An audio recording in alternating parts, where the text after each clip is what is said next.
Bonjour et bienvenue au webinaire du portrait Lavallois sur le suicide, édition 2024. J'aimerais déclarer que je n'ai aucun conflit d'intérêt réel ou potentiel, en lien ou non avec le contenu de cette présentation.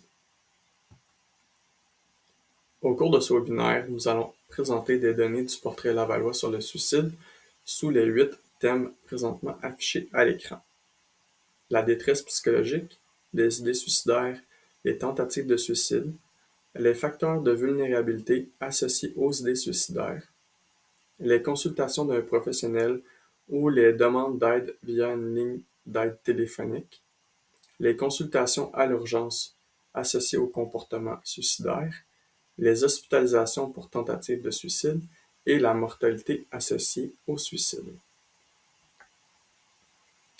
Avant de présenter les données, voici quelques petites précisions méthodologiques. L'indicateur principal couvrant les idées suicidaires dans l'enquête québécoise sur la santé de la population soustrait les cas de tentative de suicide du groupe des personnes ayant eu des idées suicidaires sérieuses. Ainsi, cela induit une sous-estimation de la population ayant déclaré des idées suicidaires. Il faut garder en tête que l'enquête de 2020-2021 est survenue en cours de pandémie de COVID-19. Dans le QSP 2020-2021, les résultats sont ventilés selon le genre, alors qu'au cours des cycles antérieurs de l'enquête, les résultats étaient ventilés selon le sexe. Par genre, on entend le genre actuel, qui peut différer du sexe assigné à la naissance d'une personne. Au cours de la présentation, l'indicateur utilisant le terme « travailleur lavallois » réfère autant au sexe féminin que masculin.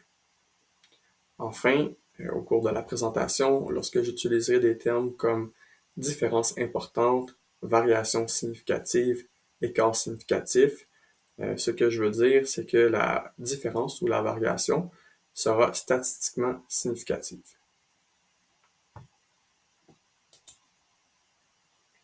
La détresse psychologique.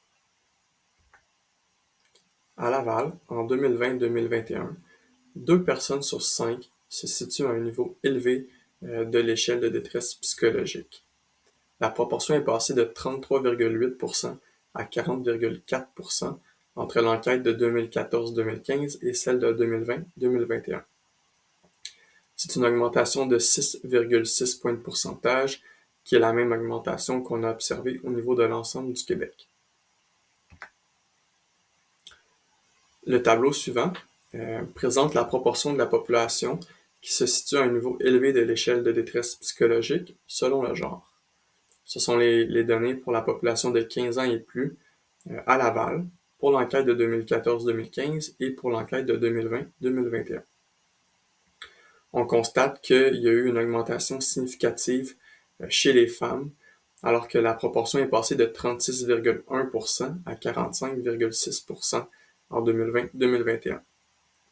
Aussi, la valeur chez les femmes en 2020-2021 est significativement plus élevée que la valeur chez les hommes au cours de la même enquête.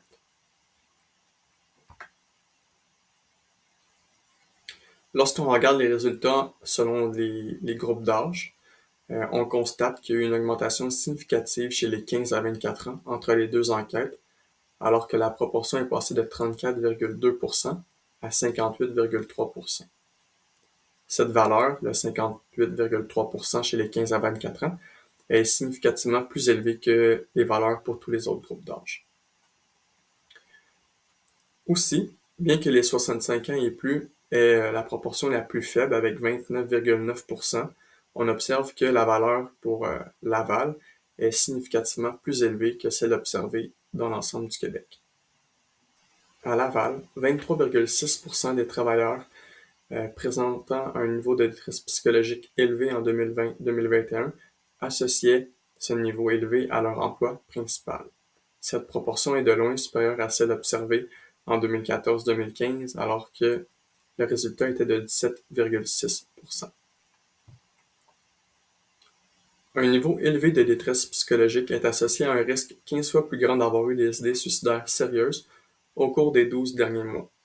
Concrètement, au sein de la population québécoise, 8,7% de la population qui présente un niveau de détresse psychologique élevé a eu des idées suicidaires au cours des 12 derniers mois. En comparaison, au sein de la population qui présente un niveau de détresse psychologique considéré comme faible ou modéré, présentait une proportion là, de 0,6% au niveau des idées suicidaires au cours des 12 derniers mois. Les idées suicidaires et les tentatives de suicide. En 2020-2021, la proportion de personnes lavalloises qui a déclaré avoir eu des idées suicidaires sérieuses ou tenté de se suicider au cours des 12 derniers mois est de 3,2%. Au niveau de l'ensemble du Québec, cette proportion est de 4,2%. Dans le tableau à l'écran, on présente la proportion de la population qui a songé sérieusement au suicide, ainsi que la proportion de la population qui a tenté de se suicider. C'est des valeurs pour la population de 15 ans et plus. On présente au centre les données lavalloises et à droite les données pour l'ensemble du Québec. Les données qui sont présentées sont pour la dernière enquête disponible, soit 2020-2021.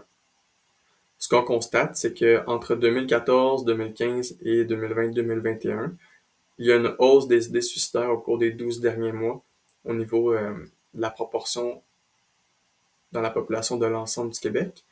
La valeur est passée de 3,1 pour s'établir à 3,7% en 2020-2021. On observe aussi que la valeur au niveau des idées suicidaires au cours de la vie est significativement plus faible à Laval par rapport à l'ensemble du Québec, avec une proportion de 8,3% à Laval, alors que la valeur dans l'ensemble du Québec est de 10%. En ce qui concerne les tentatives de suicide au Québec, les données sont demeurées relativement stables.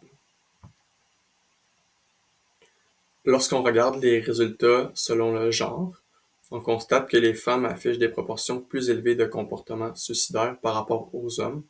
Donc, l'avant-dernière colonne, là, au niveau des femmes de l'ensemble du Québec, on observe que les données sont tous en caractère gras. Donc, c'est des valeurs qui sont significativement plus élevées par rapport à celles observées chez les hommes de l'ensemble du Québec. Au niveau des données lavalloises, on n'est pas en mesure de déceler des écarts statistiquement significatifs fiables. C'est possiblement en raison de la taille de l'échantillon qui est plus petit. Enfin, on observe qu'il y a une augmentation significative des idées suicidaires au cours des 12 derniers mois chez les femmes de l'ensemble du Québec, avec une proportion de 4%. En 2014-2015, cette proportion était de 3%.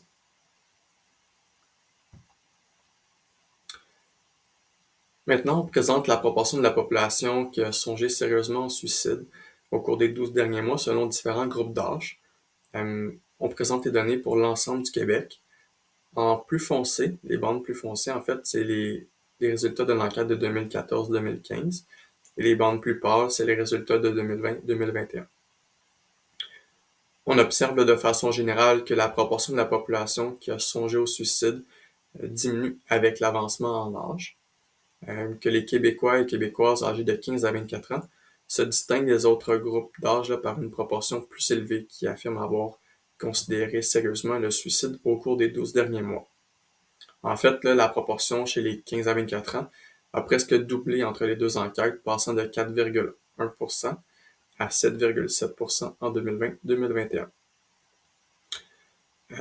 Parallèlement, bien que ce groupe-là présente la proportion la plus faible, on observe une augmentation significative entre les deux enquêtes chez les 65 ans et plus.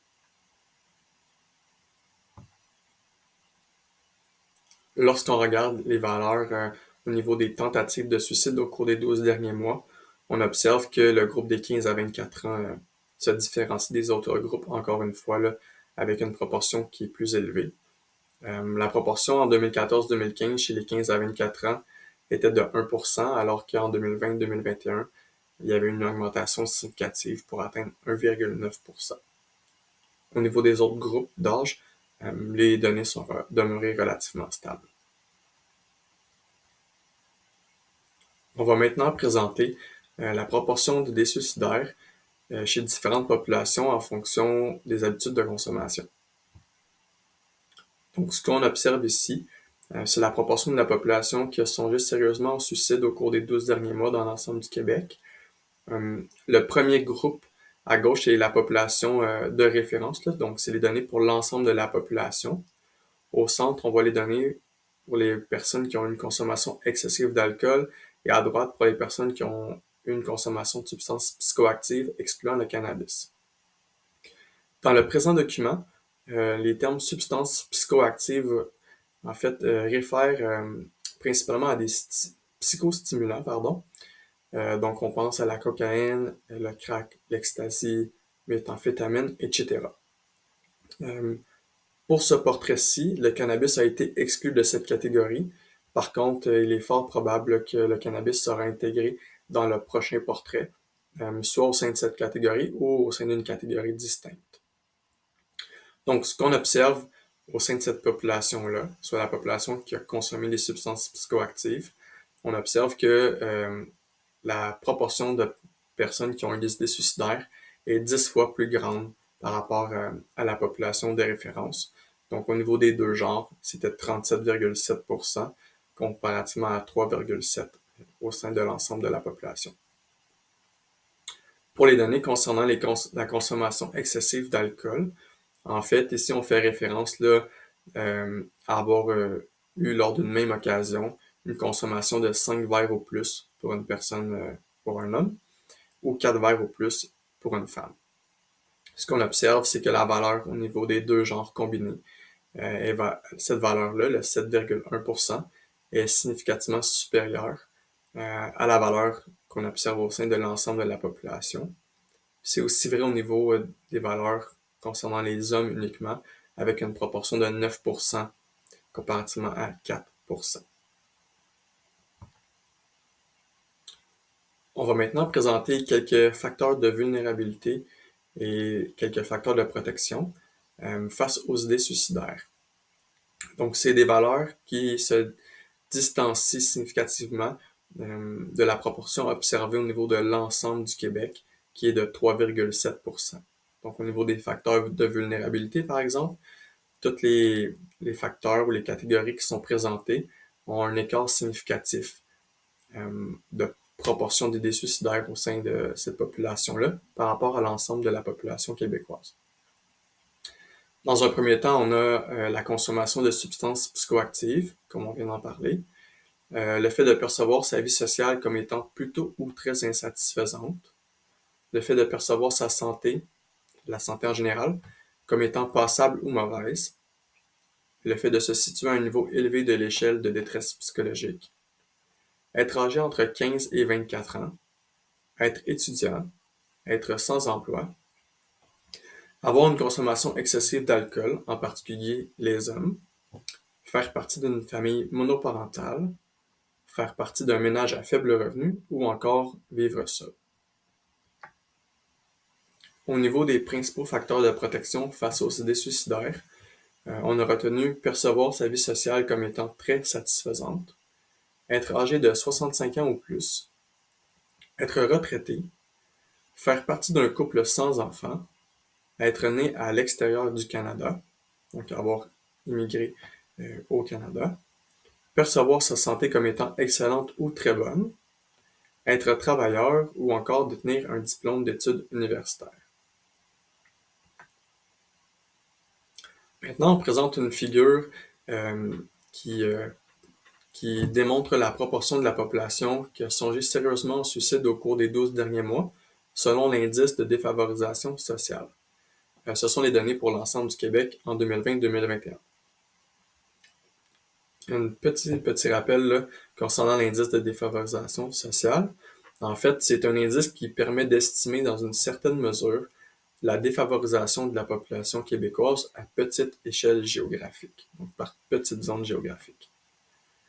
Ce qu'on constate dans la figure, c'est que les populations qui résident dans les zones identifiées comme très défavorisées socialement ou défavorisées socialement sont plus à risque d'avoir eu des idées suicidaires au cours des 12 derniers mois. Plus spécifiquement, il y a une différence significative entre le groupe très défavorisé socialement, donc le 4,4%, par rapport au groupe qui est très favorisés socialement ou favorisés socialement. Aussi, les populations qui résident dans des zones défavorisées socialement sont significativement plus à risque que les populations qui sont très favorisées socialement.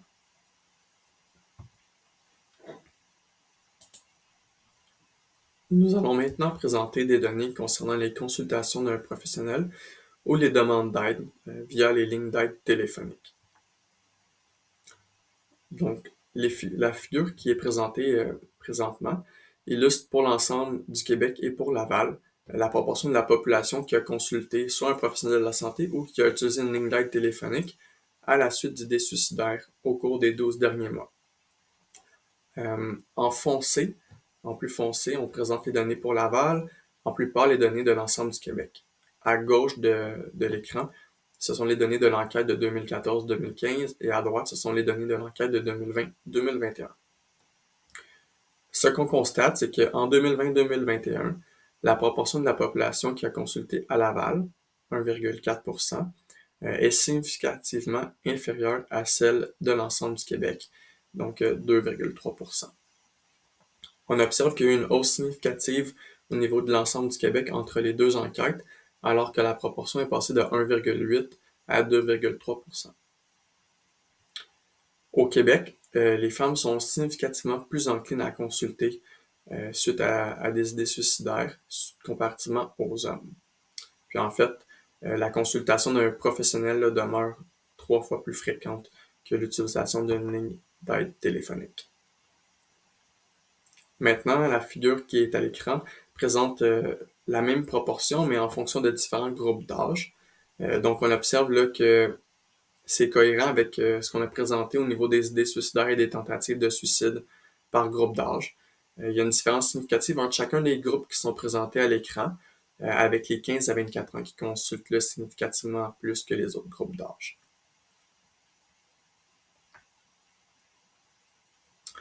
On va maintenant présenter les données concernant les consultations aux urgences associées à des comportements suicidaires. Dans le bas de la figure, on a le nombre de consultations aux urgences qui sont attribuables soit aux idées suicidaires ou aux tentatives de suicide pour la population lavalloise. Plus haut dans le graphique, les courbes représentent le taux pour 10 000 personnes de consultation aux urgences pour des comportements suicidaires. On a en violet le taux en fait pour les hommes, en rose pâle le taux pour les femmes et la ligne pointillée rouge le taux pour les deux sexes. On observe là qu'il y a une baisse en 2020 lors de la pandémie de COVID-19. Puis que depuis, il y a un écart là, qui s'est creusé entre les sexes, là, alors que les hommes consultent moins aux urgences que les femmes pour des comportements suicidaires. Par contre, en 2023, on observe là, que le taux de consultation chez les hommes est en augmentation. Donc, il est possible que les courbes vont se réaligner. En 2023, les femmes âgées de entre 15 à 24 ans représentent 18,9% des consultations aux urgences attribuables à des comportements suicidaires au sein de la population lavalloise. Donc environ une consultation pour 5. Les prochaines diapositives vont présenter des données concernant les hospitalisations pour tentative de suicide. Donc, dans le bas de la figure, on a le nombre annuel moyen d'hospitalisation pour tentative de suicide à Laval par période de 3 ans. Les courbes, quant à elles, présentent le taux d'hospitalisation pour 10 000 personnes pour une tentative de suicide. En violet foncé, c'est la courbe pour Laval, alors qu'en violet plus pâle, c'est la courbe pour l'ensemble du Québec. Ce qu'on constate, c'est que le taux à Laval est significativement inférieur au taux pour l'ensemble du Québec pour l'ensemble de des périodes présentées. Par contre, on observe qu'il y a des hausses significatives là, de 2015 à 2018 et de 2018 à 2021. Aussi, l'augmentation des taux d'hospitalisation là, se reflète dans le nombre annuel moyen d'hospitalisation à Laval, alors qu'on voit là, que les bandes grises sont en augmentation là, au cours des dernières périodes. Lorsqu'on regarde les taux en fonction du sexe à Laval, on observe qu'il y a une augmentation plus importante au niveau des taux d'hospitalisation pour tentative de suicide chez les femmes que chez les hommes. Il y a eu d'ailleurs une augmentation significative là, en 2015-2018. Entre 2015 et 2018, là, comparativement à la période de 2012 à 2015 chez les femmes. La figure maintenant à l'écran présente encore une fois les taux d'hospitalisation pour tentative de suicide, les taux pour 10 000 personnes, en fonction de différents groupes d'âge. Donc, ce qu'on observe, c'est que les Lavallois âgés de 15 à 24 ans affichent le taux le plus élevé d'hospitalisation pour tentative de suicide, avec un taux de 9,3 pour 10 000 personnes au cours de la période couvrant 2018 à 2021. C'est un taux qui est significativement plus élevé que tous les autres groupes. On observe qu'il y a une augmentation significative aussi chez les 25 à 44 ans, lors de la dernière période de 3 années financières, soit 2018 à 2021, alors que le taux est passé de 2,4 à 3,3. Laval présente un taux significativement plus élevé d'hospitalisation pour tentative de suicide chez les 0 à 14 ans par rapport au reste du Québec. Donc le taux de 2,2 qu'on voit plus à gauche. En opposition, c'est l'inverse pour tous les groupes d'âge à partir de 15 ans et plus. Laval présente des taux d'hospitalisation qui sont significativement plus faibles que ceux observés dans l'ensemble du Québec. On va maintenant présenter des données sur la mortalité associée au suicide. Donc, dans le bas du graphique, encore une fois, on a le nombre annuel moyen de décès par suicide pour Laval, alors que les courbes représentent des taux, là, ici pour 100 000 personnes, en plus foncé pour Laval, en plus pâle pour l'ensemble du Québec. Pour la période couvrant 2019 à 2021, le taux de mortalité par suicide à Laval est de 5,9 pour 100 000 personnes. C'est le taux le plus faible parmi toutes les régions socio-sanitaires du Québec. Et par le fait même, là, c'est un taux qui est significativement plus faible que l'ensemble du Québec. On observe qu'il y a une tendance à la baisse des taux de mortalité par suicide, autant à Laval que dans l'ensemble du Québec au cours des 2 dernières décennies. Par ailleurs, le taux de mortalité là, par suicide chez les hommes est un peu plus de 3 fois plus élevé que chez les femmes. Donc, on parle d'environ 3,3 suicides chez les hommes pour 1 chez les femmes. Le taux de mortalité annuel moyen par suicide à Laval, de 2019 à 2021, est significativement inférieur au taux dans l'ensemble du Québec chez les 25 à 44 ans et chez les 45 à 64 ans. C'est d'ailleurs là, chez ces deux groupes d'âge qu'on observe les diminutions les plus importantes depuis 2001, autant pour la population lavalloise que pour la population de l'ensemble du Québec.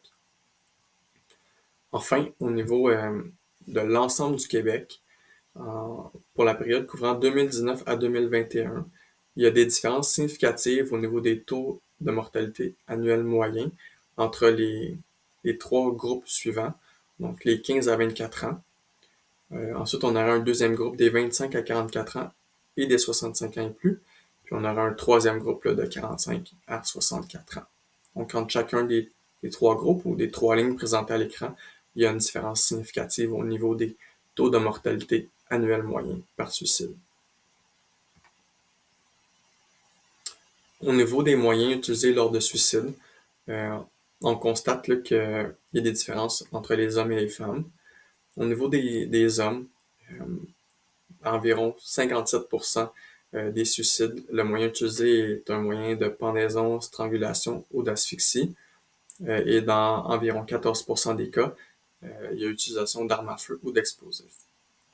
Chez les femmes, dans près de 48% des cas, il y a utilisation de moyens comme la pendaison, la strangulation ou l'asphyxie, alors que dans près de 33% des cas, le moyen utilisé est une intoxication par substance solide ou liquide. Donc, Pour conclure, en 2020-2021, près de 2 personnes lavalloises sur 5 présentent un niveau de détresse psychologique considéré comme étant élevé. La proportion de personnes lavalloises qui a songé sérieusement au suicide au cours de la vie est plus faible à Laval que dans l'ensemble du Québec. La détresse psychologique, les idées suicidaires, les tentatives de suicide et les hospitalisations pour tentatives de suicide sont significativement en hausse chez les 15 à 24 ans. Et de 2019 à 2021, le taux de mortalité par suicide à Laval est le plus faible de toutes les régions socio-sanitaires du Québec. J'aimerais remercier M. Abdesar Bamouami, Mme Sylvie Chrétien, Mme Céline Dufour, Mme Virginie Hamel et Mme Jacinthe Bélanger pour leur contribution au présent webinaire ainsi qu'à la production du portrait lavallois sur le suicide édition 2024.